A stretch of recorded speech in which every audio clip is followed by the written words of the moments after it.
Guys ഇതാണ് ഞങ്ങളുടെ പാത്തു. ഇപ്പോൾ ക്ഷീണിച്ച് കിടക്കുവാണ്.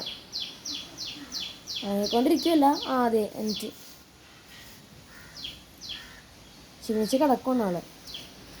പക്ഷെ അപ്പോൾ ഞങ്ങൾ ഈ പാത്രയുടെ രോമം കൊണ്ട് രോമം കീഴ് കഴിഞ്ഞ് കളയുമ്പോഴേക്കും ആ രോമം കൊണ്ടൊരു കിളി ഒരു കൂടുണ്ടാക്കിയിട്ടുണ്ട്. നല്ല ബ്യൂട്ടിഫുൾ ആയിട്ടൊരു കൂട്. ഞാനത് കാണിച്ചു തരാം. ഗൈസ് ഇവിടെ ഒരു ചെടിയിൽ ഞങ്ങൾ ഇന്നലെ രാത്രി കണ്ടാണ് ഗൈസ് കാണിച്ചു തരാം. ഇപ്പം മഴ പെയ്ത് അതേ പോയിട്ടുണ്ടാവും. നോക്കാം നമുക്ക്. പോയിട്ടില്ല ഗൈസ്. കണ്ടോ ഗൈസ്, രാത്രി നല്ല വെളുത്തിട്ടിരിക്കുമായിരുന്നു. ഇപ്പം മഴ പെയ്ത് കഴിഞ്ഞ് തോന്നാൻ കുറച്ച് ഇതായിട്ടിരിക്കുന്നുണ്ട്.